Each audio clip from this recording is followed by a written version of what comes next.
poco más bajo si quiere.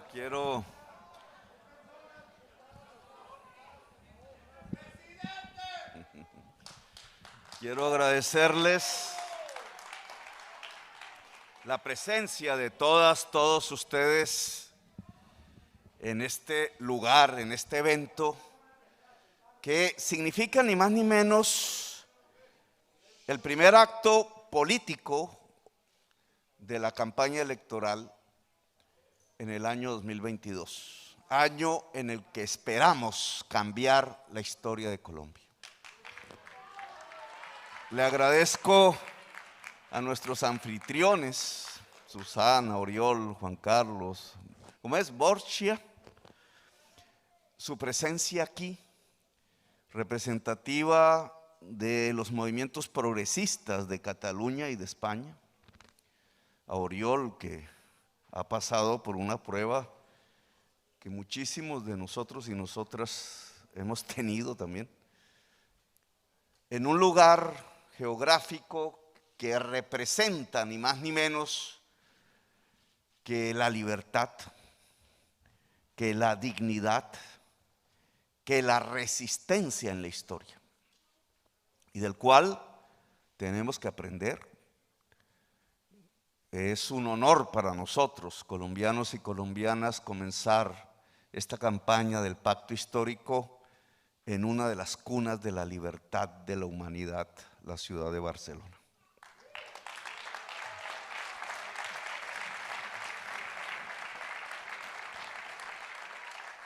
A mí me tocó hace años ya, bastantes, la vida va pasando, vivir también fuera del país. No digamos que en Afugias, no me tocó ese turno en ese momento, en la fría y hermosa ciudad de Bruselas, y allí, como buen observador, pude tratar de capturar las circunstancias en que vivía el pueblo colombiano en aquella época y en aquel lugar, años 90. Allí encontré la gente exiliada por razones políticas. La mayoría provenía de organizaciones de izquierda perseguidas. El exilio se amplió a la complejidad misma del conflicto colombiano. Y allí vivía la mayoría, familias, personas que habían salido de Colombia tratando de buscar un lugar donde vivir con cierta dignidad. Algunos me decían, al menos aquí la nevera está llena, me decían. Yo a veces, un poco escéptico, pensaba que no era suficiente con que la nevera estuviera llena. Pero ese mundo de la colombianidad que en aquella época iba clandestina por las calles de las ciudades del poder, iba tratando de ocultarse, iba volviéndose invisible ante el mundo del poder mundial, condenada a trabajar haciendo edificios, poniendo ladrillos, condenada a trabajar limpiando baños, en los servicios domésticos de la gente del poder, condenada incluso a no mostrar su bandera, su nacionalidad, a veces rebelde. A través del baile, de la música, bailando, se podía expresar el hecho de ser colombiano, colombiana, latinoamericano. Invisibles ante el poder. No solamente invisibles porque el poder invisibilizaba el poder del mundo, sino porque la misma colombianidad quería ser invisible, dado que nos habían asignado un papel en el mundo, un papel que nosotros no queremos, el papel de embrutecernos en el trabajo esclavo de las grandes capitales del mundo, el papel de condenar a muchas de las juventudes femeninas simplemente a ir al barrio rojo de Holanda, el papel de asignarnos el remoquete de narcotraficantes, el poder de condenarnos a ser parias de la tierra, como dijera el poeta. Papel que no queremos, contra el cual nos rebelamos. El pueblo de Gabriel García Márquez no nació para eso. El pueblo del realismo mágico no está para aceptar ese tipo de papel al cual nos quieren condenar. Colombia no es eso. El papel de la sociedad colombiana no es ser retaguardia en el mundo, no es ser invisible, no es humillarse, no es bajar la cabeza, no es arrodillarse. Es buscar un lugar bajo el firmamento mismo de la humanidad en donde podamos mirar a los otros seres del mundo de cara a cara, a los ojos, de frente y decir: este es un pueblo que tiene dignidad y capacidad, que puede no solamente aprender del mundo, sino que tiene muchas cosas que enseñar. Y entonces, en cierta forma, esta campaña electoral que busca votos, que busca convertirse en mayoría, como toda campaña electoral debe pretender ser, que busca configurar las fuerzas del corazón, del cerebro, de la razón, de la pasión, que nos permitan cambiar la historia. Esta campaña electoral tiene que ver también con una campaña de redignificación del pueblo colombiano. Y por eso es importante este acto. En esa invisibilidad de la colombianidad, de la que fui testigo y partícipe hace bastante, ha pasado como el agua, como el fluir de los ríos, el tiempo. De pronto esa invisibilidad ha dejado de ser. Quizás por esas juventudes barriales, populares, que hoy no tienen futuro, que supieron levantarse, que supieron decir: tampoco este es el papel que le corresponde a la juventud colombiana, y salieron a las calles masivamente y salieron a decirle simplemente a un gobierno asesino que querían era dialogar, y recibieron a cambio la mutilación, que recibieron a cambio el abuso sexual desde parte del Estado, que recibieron a cambio la cárcel masiva, que recibieron a cambio la muerte. Esa juventud supo despertar, quizás sin saberlo, quizás sin pretenderlo. Despertó desde allí, desde el Siloé de Cali, despertó desde allí, del barrio Usme, de Ciudad Bolívar de Bogotá, despertó desde las barriadas y las comunas populares tan aterrorizadas de la ciudad de Medellín, despertó desde el Caribe, desde los campos, desde la juventud indígena, desde esa juventud campesina, desde esa juventud femenina que se puso al frente quizás de una barricada como aquí antaño en Barcelona. Despertó algo en la colombianidad que estaba en el exterior. De pronto, por las calles de París, por las calles de Barcelona y de Valencia, de Madrid, por las calles de Londres y allá en la lejana Australia, y por las calles de Nueva York, y quien dijera, por las calles de Miami y de las ciudades de los Estados Unidos, un largo recorrido, una corriente de camisas y de banderas amarillas, azules y rojas, de pronto fue apareciendo, y las multitudes que antes eran invisibles llenaron las plazas del poder del mundo. Y una colombianidad se hizo sentir.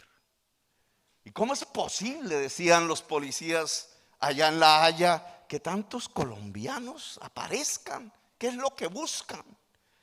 Y me imagino que la gente de la vida política y social de la Europa vieja y de los Estados Unidos dirían: ¿y de dónde aparecieron tantos y tantos colombianas y colombianas? Y aparecieron convocados desde esa voz de la juventud femenina y masculina de los barrios populares de Colombia, que le pedían solidaridad, que le pedían configurar la corriente de los seres humanos que fuese capaz por fin, después de siglos, de cambiar la historia de Colombia. E hicieron caso y salieron. Y hoy somos un poder. Ya no es el poder del mundo el que invisibiliza a la sociedad colombiana.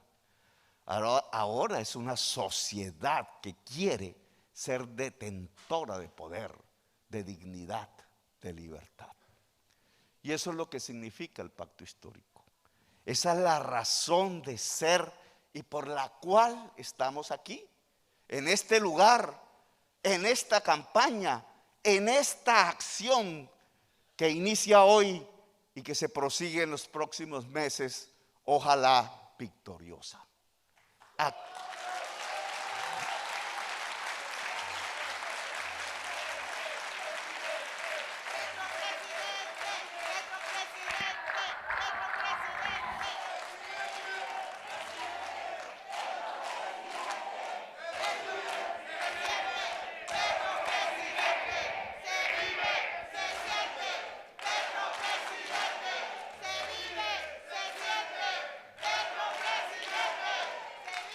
Aquí estamos para decirle al mundo y a Colombia que el puesto nuestro no es el de ser esclavos en el trabajo, que el puesto nuestro no es el de ser invisibles en la calle, que el puesto nuestro no es una vitrina en el barrio rojo de Holanda, que el puesto nuestro no es el de vendedores de drogas que buscan las personas que en este mundo sin afecto han confundido el éxtasis momentáneo, la ausencia, la posibilidad de llenar la ausencia y el silencio con un sustituto que nunca reemplazará el verdadero éxtasis, que es el del amor. Nosotros y nosotras sabemos que es del éxtasis del amor, del afecto, de la pasión, de la magia. Por eso nuestro mundo es otro. Nuestro mundo es el de la ciencia y el de la poesía, el de la magia y el de la razón.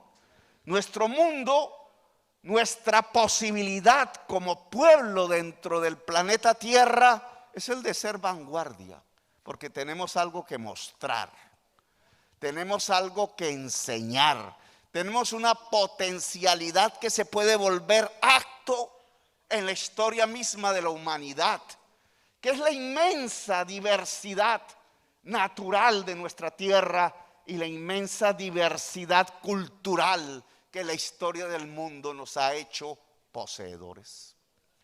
Esa potencialidad es la que permitió un García Márquez, es la que permitió un Bolívar, es la que permitió un Nariño, es la que permitió que desde esas altas montañas pudiéramos destruir un poder colonial y construir una república.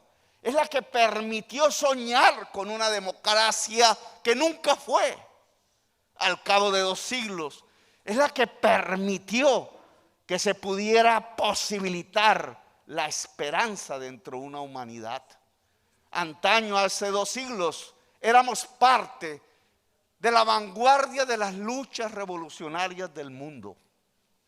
No eran solo los revolucionarios franceses, que de paso le cortaban la cabeza a las revolucionarias francesas, porque planteaban que la igualdad y la libertad no era solo para los hombres, sino también para las mujeres.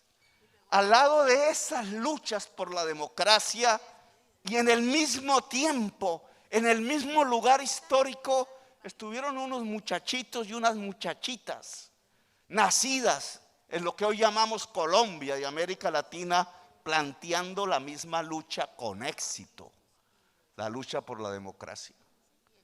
Al lado y lado de norteamericanos, al lado y lado de Washington y de Madison y de Jefferson, al lado y lado de Robespierre, al lado y lado de los revolucionarios franceses, al lado y lado de los guerrilleros españoles que luchaban contra la invasión francesa, al lado y lado de quienes esbozaban las mejores ideas desde el punto de vista democrático, en el mismo tiempo, en el mismo espacio de la humanidad.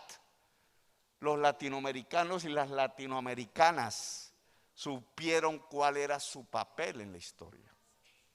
Hoy nos corresponde hacer lo mismo. 2 siglos después de la invisibilidad, después de las dictaduras, después de las desilusiones y de las frustraciones de la historia, hoy de nuevo América Latina es convocada.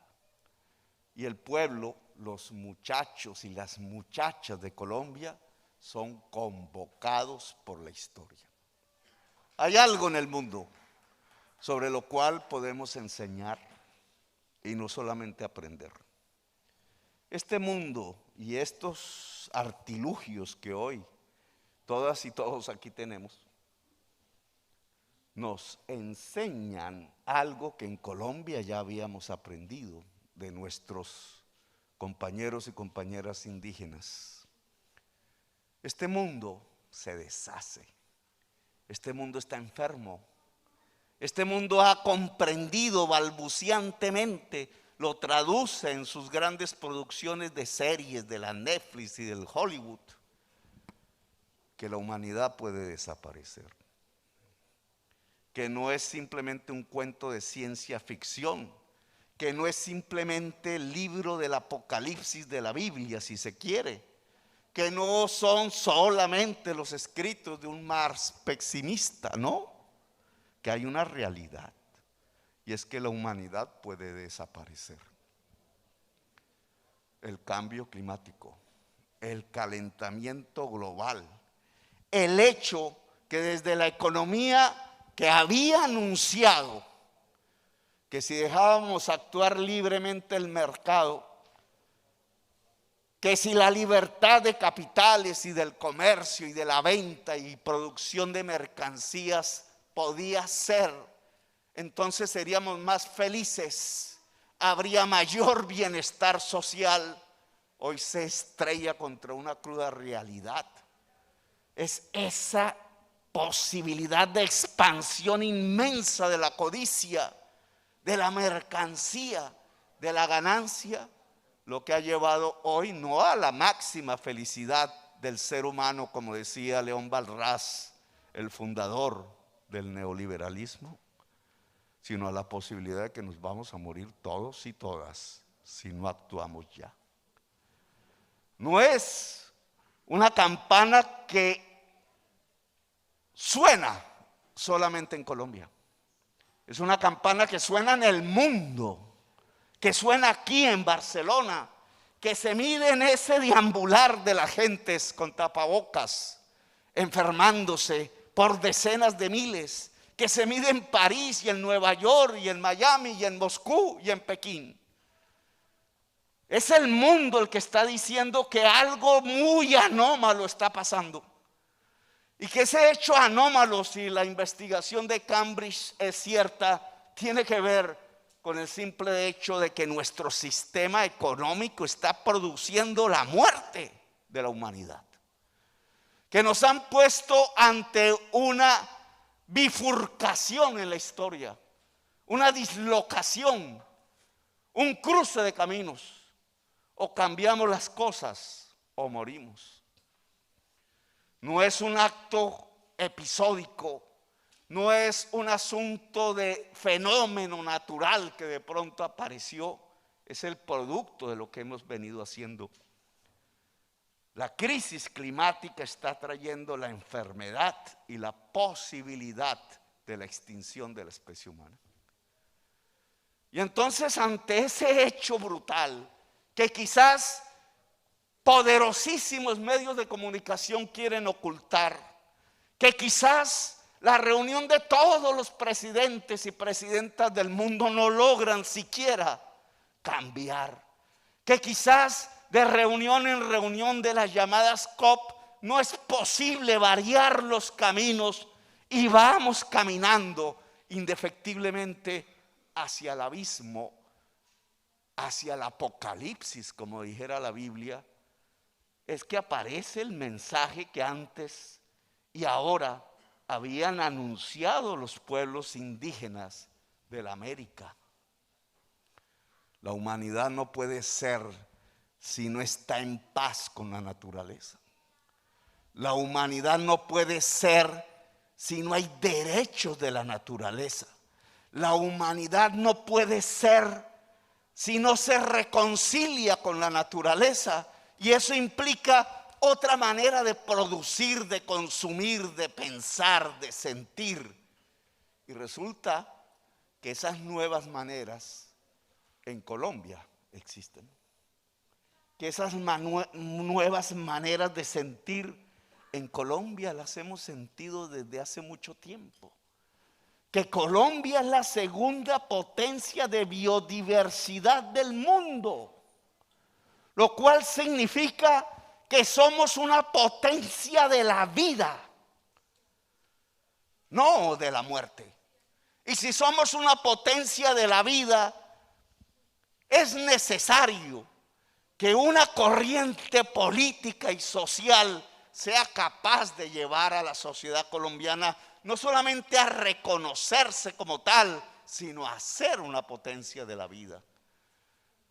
El principal objetivo del gobierno popular de Colombia, si ganamos las elecciones en el mes de mayo de este año, es que Colombia se convierta en vanguardia de la lucha mundial contra el cambio climático.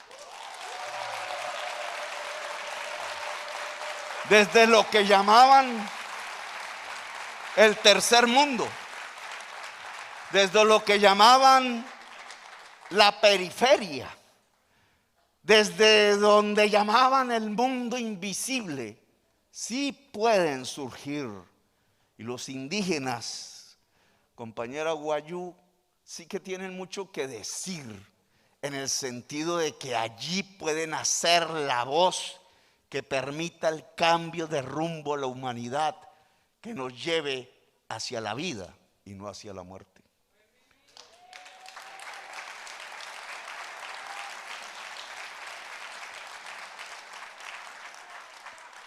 Nuestra política de alianzas en el mundo no tiene que ver con el narcotráfico, no tiene que ver con la marginalidad.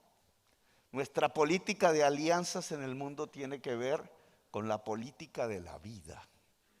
Cada nodo, sea de Colombia Humana, del pacto histórico, de quienes puedan ganar las elecciones en mayo, tiene que realizar alianzas con el movimiento social, con los partidos políticos, con los gobiernos que acepten la posibilidad real de cambiar los caminos para defender la vida de la humanidad.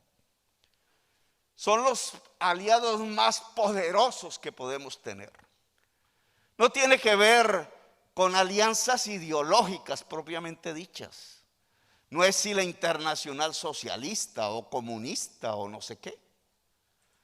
Tiene que ver con todas esas fuerzas que en estas naciones, en toda la humanidad, surgen para defender la vida humana. Colombia tiene que estar al lado de esas fuerzas. Esas fuerzas pueden y deben entender que hoy la política se ha transformado, que quizás el filtro ya no pasa por las viejas fronteras que dividían izquierdas y derechas en el siglo XX, sino que pasan por las nuevas fronteras que dividen la política entre la política de la vida y la política de la muerte. La política de la vida es la política de Colombia, porque Colombia es una potencia de la vida. Y ese es el sentido del cambio histórico que queremos realizar. Y si vamos por ahí, entonces tendríamos que reconocer, y en el mundo habría que reconocer, que eso que ha producido un sistema de la codicia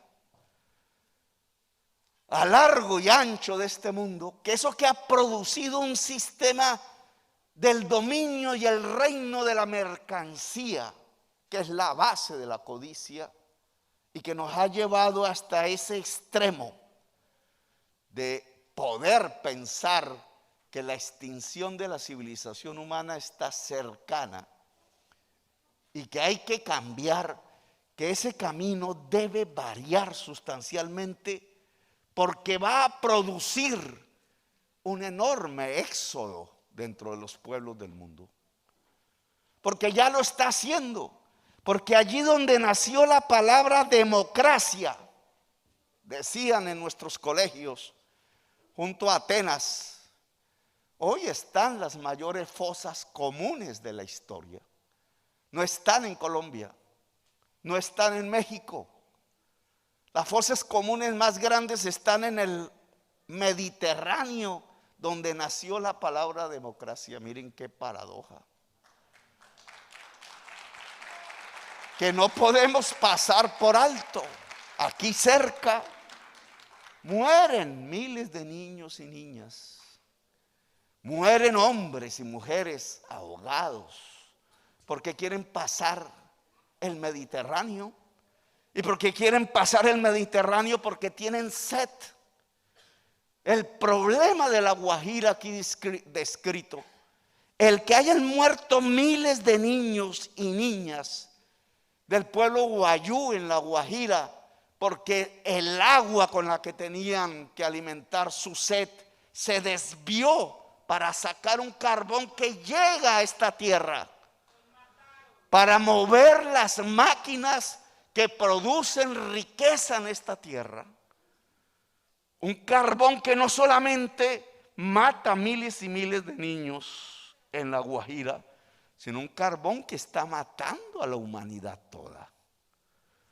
Y del cual los dueños de esa inmensa maquinaria que mueve con esa energía sucia la producción de mercancías y ganancias quiere ocultar. Ese mismo carbón, con todos los carbones del mundo, es el que produce la sed en los países al sur del Sahara y los del Sahara. Es el que va secando las fuentes de agua a través del calentamiento global. Es el que hace que decenas de millones de personas de Centroamérica intenten llegar a los Estados Unidos o de Haití o de África pasando el Mediterráneo, y es lo que hace que el Mediterráneo, en vez de ser la cuna de la democracia, sea hoy la tumba de los inmigrantes. Dentro de esos inmigrantes, los y las colombianas. Los y las colombianas. Aquí un ejemplo.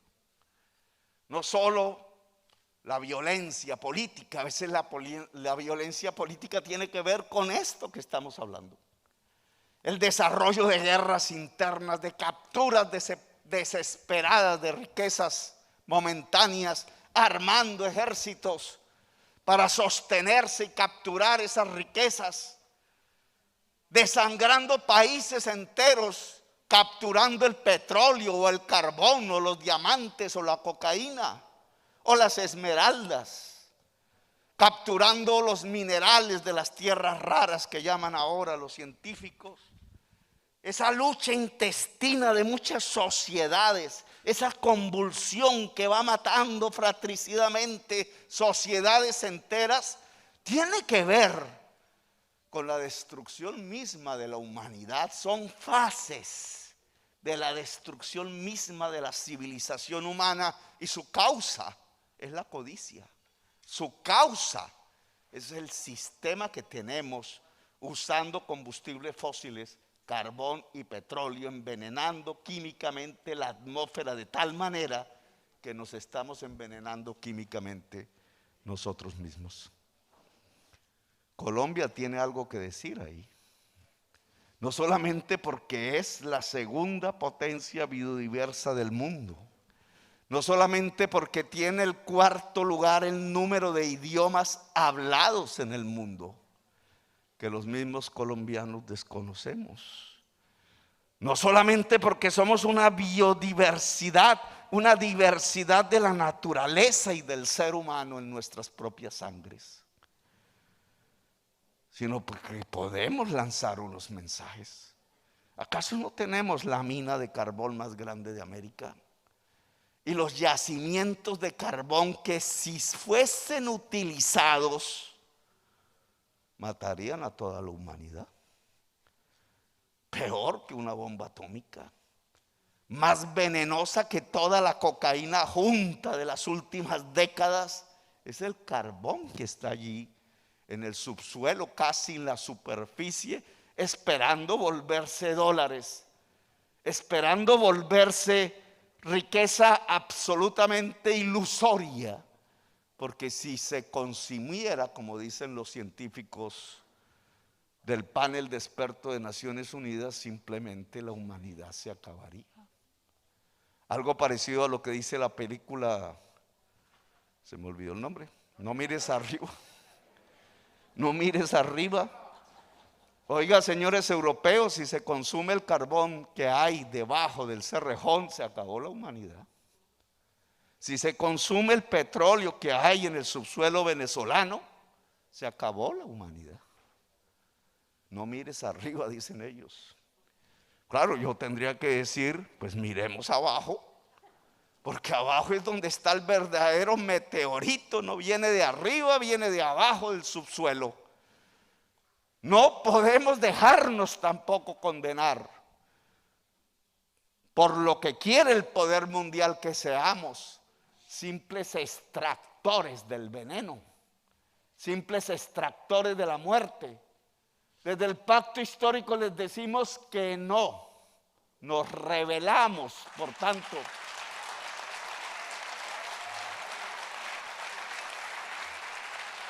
Nosotros no somos exportadores de carbón, petróleo y cocaína. Ese no es nuestro papel.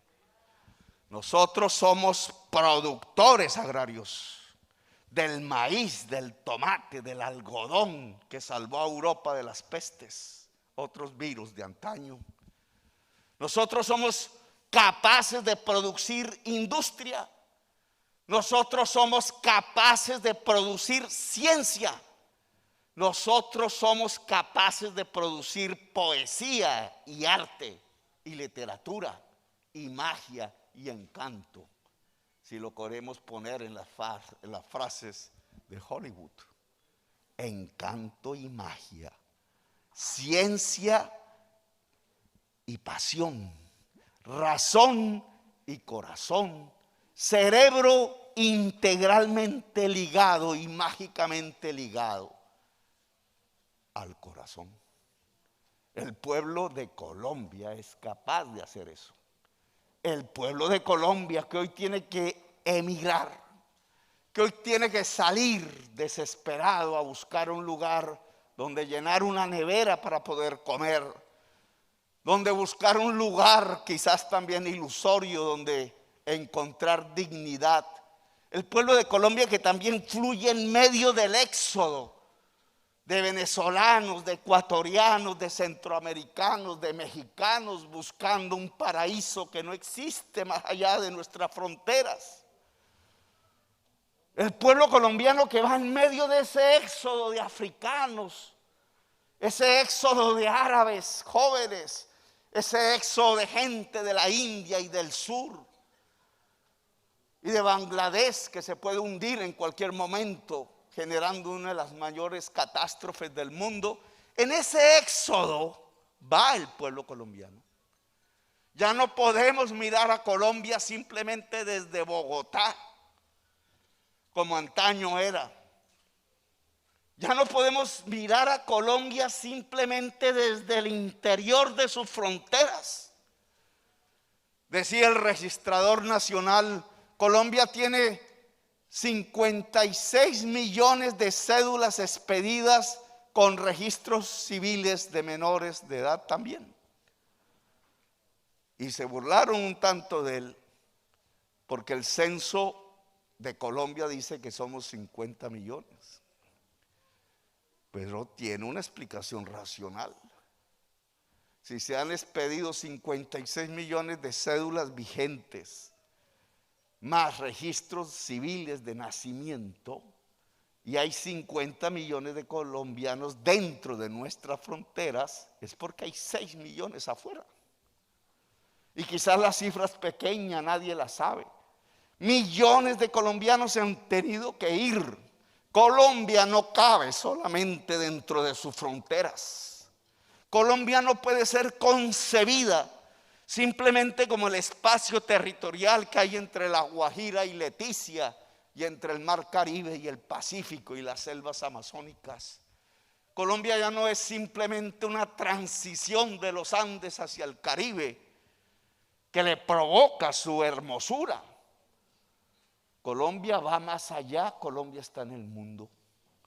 Colombia está más allá de las fronteras.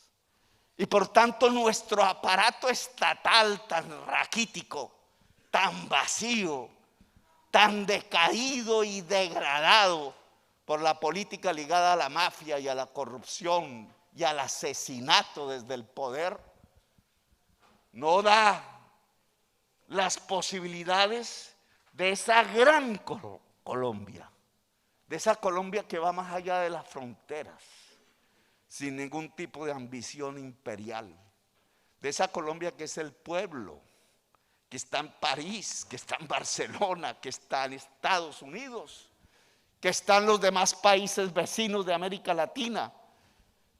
¿Cómo un Estado puede llegar a esa colombianidad?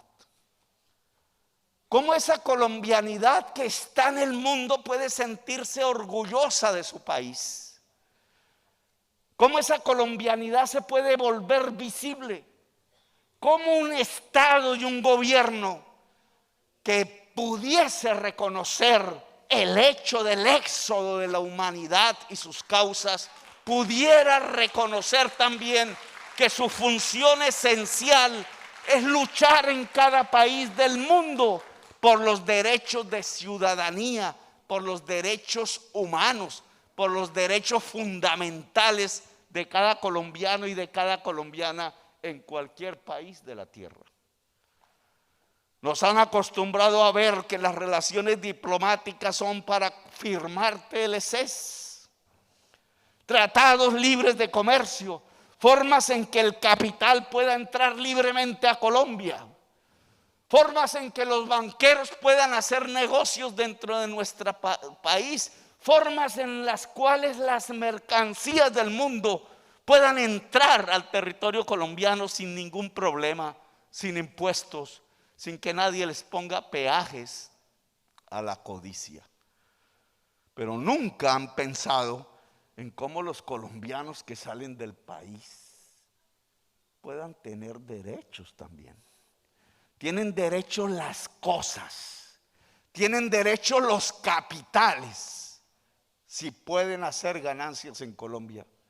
Pero la gente que sale de Colombia, en cambio, no tiene derechos. ¿Y por qué un Estado tiene que aceptar esa condición? Porque un Estado y un gobierno de los colombianos y las colombianas todas debe aceptar que los derechos son de las cosas y no de las personas. La prioridad, si ganamos las elecciones en el mes de mayo, y tengo el pálpito de que vamos a ganar,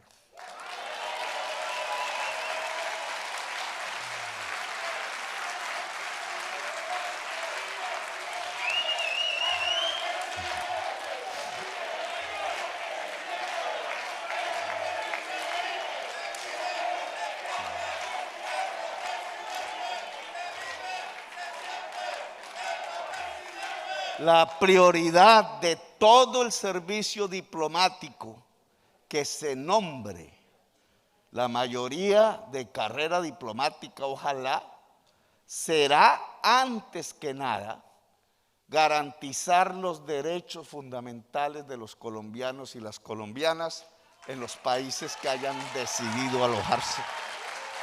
Esa es la prioridad de cualquier embajador. Esa es la prioridad de cualquier cónsul, hombre o mujer. Yo recuerdo allá en Bélgica, en la Bruselas fría y hermosa, a un embajador colombiano que tuve que sufrir, Carlos Arturo Marulanda, paramilitar. El embajador de Colombia ante la Unión Europea y el Reino de Bélgica y Luxemburgo. Paramilitar, dueño de la hacienda Bellacruz, en el sur del Cesar, donde mataron decenas de campesinos en masacres, instigados por él mismo. Ese era nuestro embajador. Y un día se me ocurrió decirle que no existía el euro en ese momento, que dedicase 30.000 francos belgas a hacer un estudio con ONGs expertas sobre el trabajo sexual de colombianas en Holanda. Y me dijo que no. Y a la semana se compró un tapete de hilo de seda comprado en Turquía que valía 50.000 francos belgas para ponerlo no en la embajada donde llegaban los colombianos, ni en el consulado, sino en su residencia, que era un palacio, a donde no llegaban los colombianos. Esa es la actitud del servicio exterior colombiano. Vienen a descansar de no haber trabajado en su país. Vienen a disfrutar de lo que se han robado de Colombia. Vienen a pensar que su papel es como ser los duques y las princesas de Inglaterra, aristocracias decadentes que ellos nunca fueron. Eso sí, fueron descendientes de los esclavistas en Colombia. Vienen a pensar que tienen derechos heredados de esos esclavistas que le confieren la opción real de ser embajadores y cónsules. Vienen a tramitar cómo sus hijos estudian en las mejores universidades.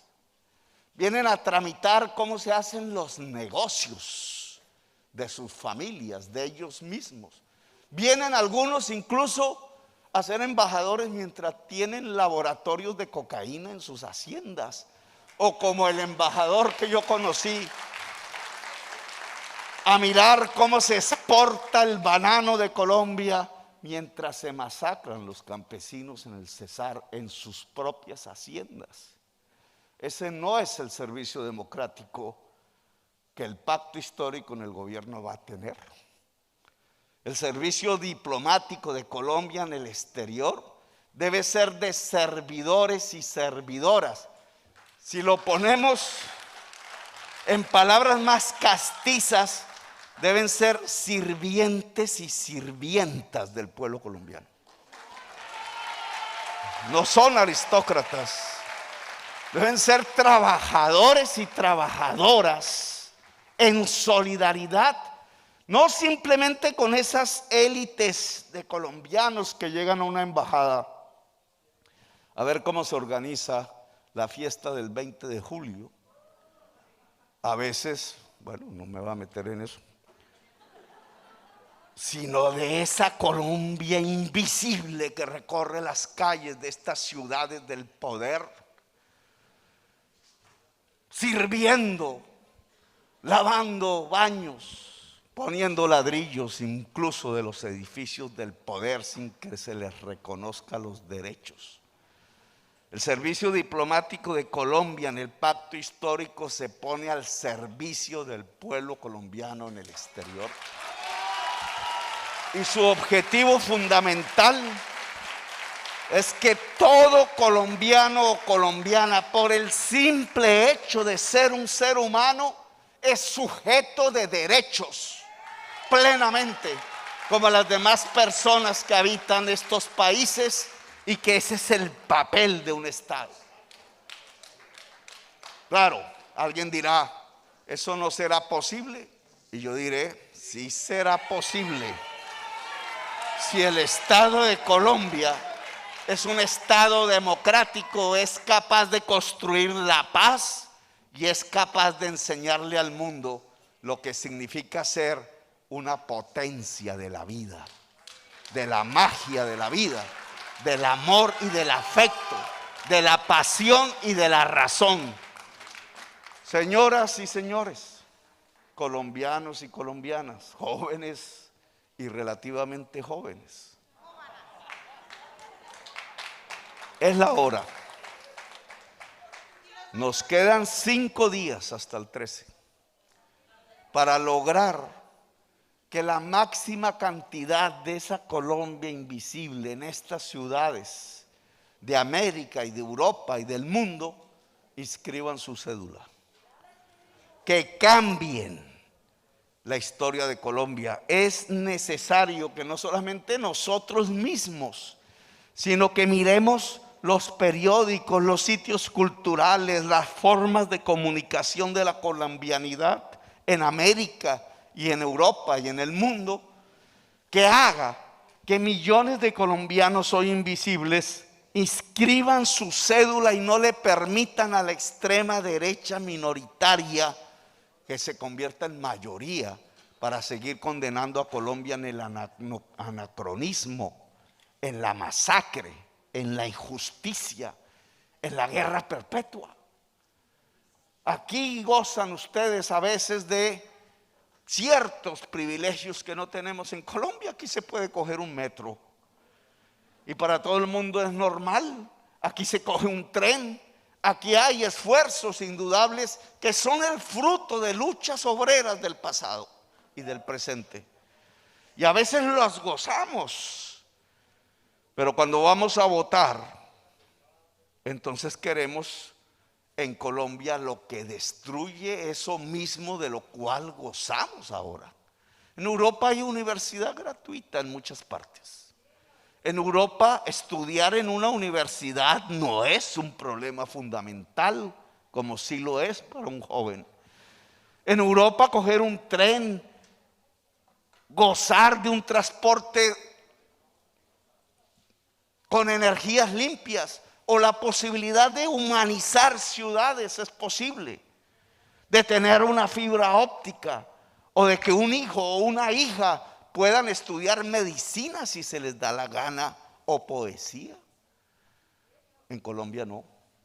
Yo invito a todos esos colombianos y colombianas en el exterior que ven ese fruto de las luchas democráticas de la historia en los países donde residen, que hagan un esfuerzo para que Colombia pueda hacer lo mismo.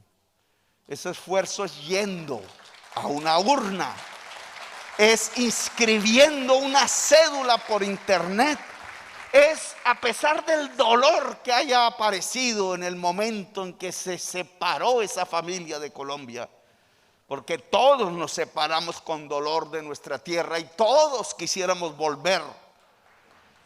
Porque esa es la realidad del colombiano y de la colombiana, que no se aparta del terruño simplemente porque somos hijos o nietos de labriegos, que con el asadón y el sol supieron que era trabajar en las tierras de Colombia, que ese ligazón con nuestro terruño no nos abandona, y por eso no salimos riéndonos, ni alegres ni contentos cuando nos separamos de la amada Colombia.